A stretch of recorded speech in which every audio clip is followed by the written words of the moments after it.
monde, on se retrouve pour une vidéo lecture. Et oui, j'ai pas encore fait la vidéo de mes cadeaux de Noël. J'attends un petit peu que la hype passe parce que je pense que les gens sont un peu submergés par leurs vidéos cadeaux de Noël. Donc voilà, je ferai plus tard. Là on va faire mes lectures du coup pour le mois de décembre qui était un peu du coup dans le thème de Noël. Mais j'ai pas beaucoup lu. De 1 parce que les fêtes de fin d'année, on n'a pas forcément le temps de le lire. En vrai il y a plein de trucs, genre il y a le nouvel an, etc. Et aussi parce que je travaille dans la vente, donc j'étais exténuée pendant le mois de décembre. Il y avait beaucoup plus de clients, enfin bref, donc je m'étale pas là-dessus, mais voilà, du coup j'avais moins le courage de lire et j'ai pas mal joué avec des potes sur Valorant. Donc j'ai moins lu aussi.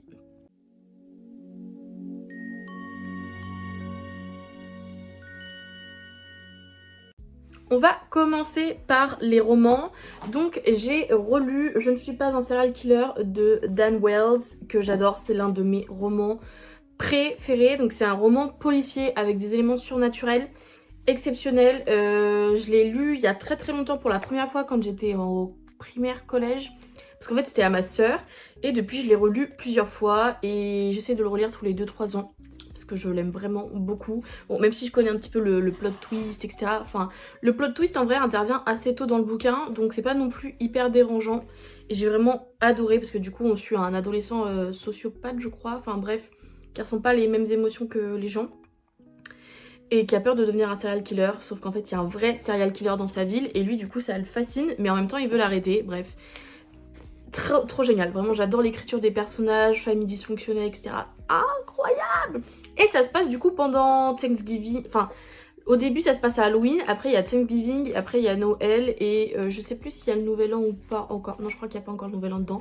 Mais du coup il y a vraiment une ambiance neige, etc. vraiment hivernale dedans, c'est exceptionnel, vraiment je le recommande. Et c'est pour ça que je voulais le relire en période de fête parce que bah, je trouve du coup que c'est vraiment un bouquin à lire à ce moment là quoi. Deuxième roman que j'ai pu lire, et alors lui je l'ai lu super vite parce que bah du coup c'est vraiment un roman de Noël et je l'ai lu dans mon calendrier de l'avant que ma mère m'a fait, ma petite maman chérie.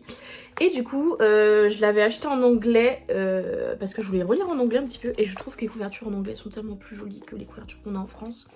Mais du coup c'est Hercule Poirot's Christmas, donc le Noël d'Hercule Poirot, il existe en français aussi, il n'y a pas de souci. Et en fait on suit une famille très riche, genre avec...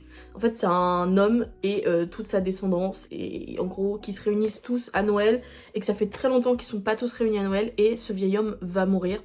Donc question d'héritage, etc. En fait c'est assez un classique, j'ai envie de dire, comme Who Done It.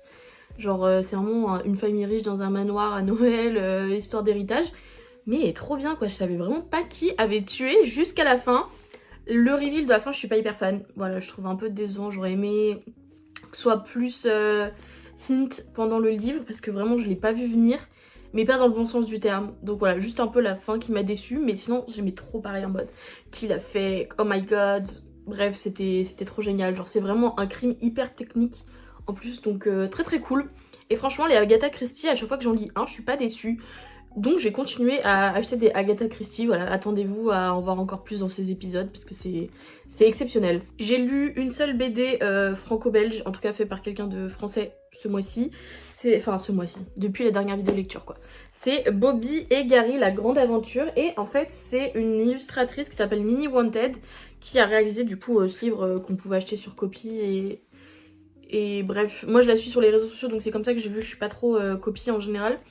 Mais c'est un endroit où en fait les artistes font financer leurs projets. Et donc là en gros il y avait un crowdfunding pour ce projet de BD et j'ai eu des stickers avec je crois.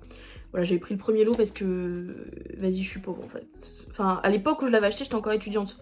Je l'ai commandé il y a longtemps. Donc voilà, le temps qu'elle fasse la BD et elle est sortie en fin d'année. Et du coup on suit en gros Bobby et Gary. Donc ça fait très manga mais en même temps très cartoon. Enfin je sais pas, j'adore son style de dessin de base. Qui en gros partent à l'origine des parents biologiques du petit canard. Voilà. C'est très mignon, c'est vraiment un tour du monde. Trop drôle. Les blagues dedans sont exceptionnelles parce qu'elle en gros elle a juste réalisé les dessins. Et l'auteur c'est Thomas Pégase, je crois que c'est un pote à elle. Enfin bref. J'ai vraiment aimé, voilà. C'est la première fois que j'achète un livre en crowdfunding à faire par des artistes. Et bah voilà, j'adore, voilà. C'est les artistes pour les artistes, j'ai envie de vous dire.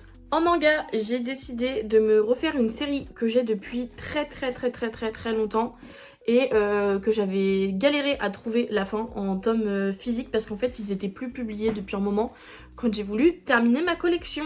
Voilà, parce que moi je commence des mangas et je les finis 10 ans plus tard. Et du coup c'est Dolly Kill Kill. Donc là j'ai lu le tome 1 à 3 qui sont pas si compliqués à se procurer. Moi je vous conseille en vrai de lire les scans parce que les derniers tomes, genre le 10, le 11, ils étaient très chers. Je crois que je les ai payés au moins 20-30 euros parce que comme je vous dis ils sont plus vendus, enfin commercialisés en général, c'est vraiment que de l'occasion.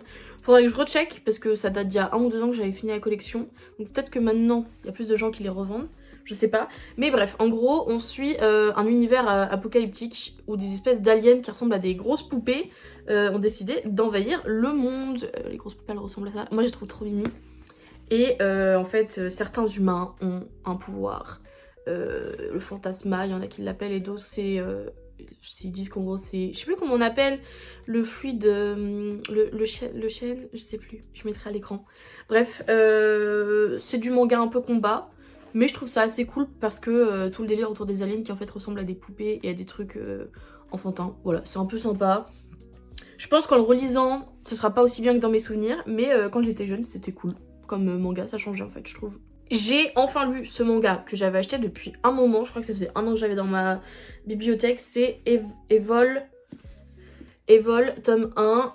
Alors j'aime beaucoup le style de dessin, je suis moins fan de l'histoire. Enfin le premier tome m'a pas pris dedans parce que en fait c'est du vu et revu. C'est dans un monde où en gros il y a des gens qui ont des super pouvoirs, voilà, et qu'il y a des super héros, sauf qu'en fait ces super héros sont corrompus. C'est pas un plot twist, ça se passe dans le premier tome et je suis en mode bah du coup on a vraiment vu ça partout déjà plein de fois. Alors je sais pas de quand date ce manga, peut-être qu'il est assez ancien en réalité, mais du coup j'ai pas l'impression de lire quelque chose de nouveau, j'ai l'impression de relire la même chose. Là du coup Evol c'est le groupe d'adolescents qui ont des pouvoirs après avoir tous fait une tentative de suicide je crois. Un peu lugubre déjà. Et en fait eux je crois qu'ils veulent devenir des méchants. Bref, je suis pas très emballée. Honnêtement, j'ai lu que le tome 1, sachant que c'est des gros tomes qui coûtent un peu cher. Je pense que je vais attendre quelques mois, voir si j'ai la motivation d'acheter la suite, et l'envie aussi, et l'argent, tout simplement. Parce que actuellement, je préfère mieux continuer Nana ou Saturn Return comme achat de manga. Ça, je l'ai lu et je suis en mode waouh, bah je comprends pourquoi je l'ai pas lu en fait, de sitôt. Je suis comme ça, je sais pas, je le revendrai peut-être ou je sais pas, j'en donnerai à quelqu'un qui voudra, mais j'ai pas envie de le continuer quoi pour l'instant, ça m'a pas pris, ça giffe pas. Mais c'est ok, ça arrive des fois de lire des trucs et de pas être pris dedans. Ça veut pas dire que c'est nul, hein, c'est juste, j'ai pas l'impression que ça m'apporte quelque chose, ce récit. Voilà. On va terminer avec les comics pour cette vidéo. J'ai voulu lire Victor et Nora. Du coup, Victor, c'est Mr. Freeze dans Batman pour ceux qui connaissent pas. Et là, en gros, c'est un récit un peu alternatif de eux deux adolescents. Nora, c'est sa meuf qui va congeler. Normalement, vous êtes censé le savoir quand vous lisez ça, puisque vous connaissez déjà normalement Mr. Freeze. Et en fait, c'est juste une histoire d'amour entre deux ados. Et il découvre que Nora est malade. Et lui, il fait des études scientifiques. Et du coup, en fait, son objectif, c'est de la guérir. Et voilà. Le récit était très émouvant. Vraiment, j'ai pleuré devant ce comics. Et je ne m'attendais pas à pleurer devant ce comics. C'est pour vous dire. Vous pouvez le lire sans connaître Mr. Freeze, Nora, tout son lore. Ça se lit très très bien. Si vous y connaissez rien, c'est juste une histoire d'amour hyper triste. Voilà. Je pensais que c'était un récit d'hiver au vu de la couverture. En fait non, pas du tout. Je crois que ça se passe même en été, pendant les grandes vacances d'été. Mais c'est ok, je me suis fait avoir par la couverture, comme d'habitude finalement. Bah écoutez, moi je le recommande, voilà. Je n'attendais rien de ce récit et je suis très très contente. Je l'avais acheté d'occasion sur Vinted, je vous conseille d'en faire autant si vous cherchez des comics pas chers. Vraiment, branchez-vous aux occasions, ça vaut beaucoup plus le coup parce que c'est très cher les comics. Et là, l'une de mes meilleures recommandations de la vidéo, c'est Batman et Catwoman. Honnêtement, il paye pas de mine comme ça, on me l'avait offert à mon anniversaire, mais en fait c'est un récit de Noël. Ça se passe à la période de Noël, ce gros comics, et ça traite de Catwoman qui cache qu'en fait elle a des liens avec le Joker. Enfin, tous les super méchants de Gotham ont des liens entre eux, mais elle, enfin c'est pas une sorte d'amitié, mais c'est plutôt un lien de collègue du crime, vous voyez, et qu'elle entretient vraiment avec lui et qu'elle cache à Batman. Batman, du coup, qui est l'ennemi du Joker, pour ceux qui ne savent pas. Et c'est hyper intéressant, ça se passe à la période de Noël. Il y a une histoire de vengeance parce qu'en fait, dedans, on apprend que Batman et Catwoman ont fait leur vie ensemble, qu'ils sont vieux, et que Batman, enfin, du coup, Bruce Wayne, est mort, voilà, de vieillesse.